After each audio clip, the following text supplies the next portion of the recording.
இந்த கோர்ட்ல நீங்க கொடுக்கிற தீர்ப்பு தான் இறுதியானதா? ஆமா, இந்த கோர்ட்ல நான் கொடுக்கிற தீர்ப்பு தான் இறுதியானது. நான் குற்றவாளின்னு இந்த கோர்ட்ல தீர்ப்பளிக்கப்பட்டதுக்கு அப்புறம் சுப்ரீம் கோர்ட்ல நான் அப்பீல் பண்ணா எனக்கு விடுதலை கிடைக்குமா? அப்கோர்ஸ், நீங்க விடுதலையாக வாய்ப்பு இருக்கு.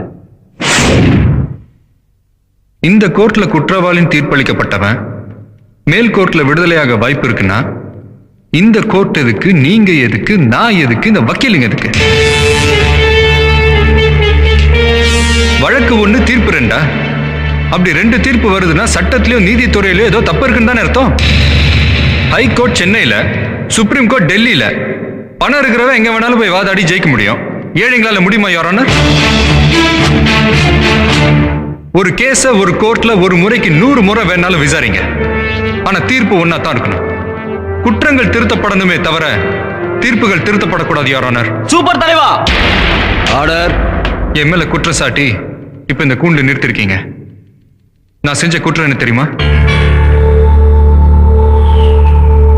சார் ஒரு நிமிஷம். பலவந்தமா ஒரு பொண்ணை கெடுத்தா அதுக்கு என்ன செக்ஷன் சார்? அண்ணா நீங்க சொல்லுங்க. ஐபிசி 376. சார் கலப்பட தடுப்பு சட்டம் செக்ஷன் என்ன, வருஷம் என்னன்னு சொல்ல முடியுமா சார்? சார் உங்களை தான். செக்ஷன் 12. தப்பு சார். செக்ஷன் 16, வருஷம் 1954. இதான் சார் நான் பண்ண தப்பு. புத்தகத்தில் இருந்த சட்டத்தை பொதுமக்கள் கிட்ட கொண்டு போய் சேர்க்கணுன்றதுக்காக தான் இலவசமா சட்ட மையத்தை ஏற்படுத்தினேன். யுவர் ஆனர், மக்களுக்கு உதவி செய்யணுன்றதுக்காக தான் கோர்ட்டும் போலீஸும் இருக்கு. ஆனா அதை மதிக்க வேண்டிய மக்களே அந்த படிவாசல மிதிக்க பயப்படுறாங்க. ஏன், எதனால இந்த பயம்? போலீஸ்னா போய் கேஸ் போடுவான், கோர்ட்னா வாய்தா போட்டுருவான். ஜட்ஜி வரலையா வாய்தா, வக்கீல் வரலையா வாய்தா, கட்சிக்காரன் வரலையா வாய்தா, சாட்சிக்காரன் வரலையா வாய்தா. இப்படி வாய்தா வாய்தான் 3 மாசத்துல முடிய வேண்டிய கேஸ் 30 வருஷம் ஆகுது.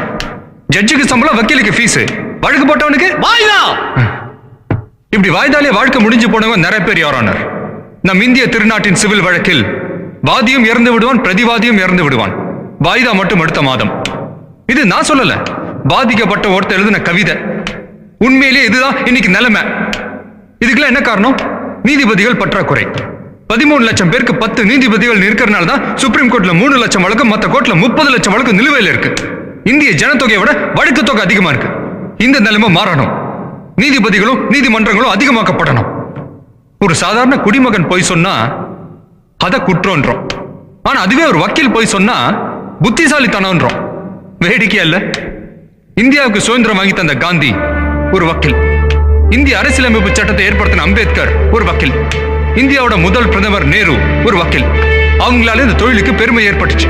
ஆனா இப்போ இந்த நாட்டில் இருக்கிற வக்கீலுங்க யாராவது அந்த மாதிரி இருக்காங்களா? இல்ல சார்.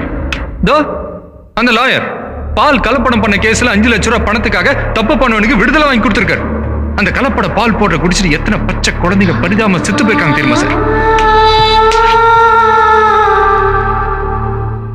இது மட்டும் இல்ல, இன்னும் எத்தனையோ வக்கீலுங்க தன் கட்சிக்காரன் குற்றவாளின்னு தெரிஞ்சும் பணத்துக்காக அவங்களுக்கு விடுதலை வாங்கி கொடுக்குறாங்க.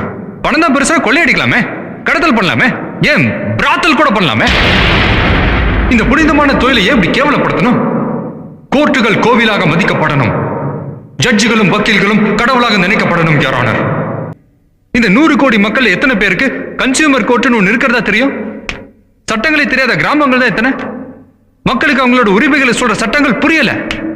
அன்றாட தேவைக்காக மக்கள் மார்க்கெட்டுக்கு போயிட்டு வர மாதிரி உரிமைகளுக்காக நீதிமன்றங்கள் தேடி வர காலம் வரணும். யுவர் ஆனர், இந்த 55 ஆண்டுகால சுதந்திர ஆட்சியில நடந்த தப்புகள் எல்லாத்துக்கும் காரணம் அடிப்படை சட்ட அறிவு இல்லாததான்.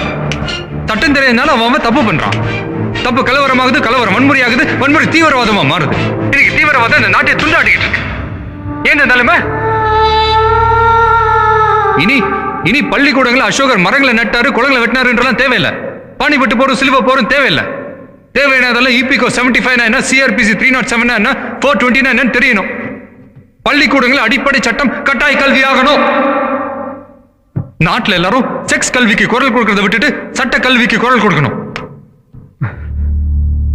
ஒரு ஹிந்து கீதை தெரிஞ்சிருக்கானோ இல்லையோ, ஒரு முஸ்லிம் குரான் தெரிஞ்சிருக்கானோ இல்லையோ, ஒரு கிறிஸ்டியன் பைபிள் தெரிஞ்சிருக்கானோ இல்லையோ, ஒவ்வொரு இந்திய குடிமகனும் இந்திய அடிப்படை சட்டம் தெரிஞ்சிருக்கணும்.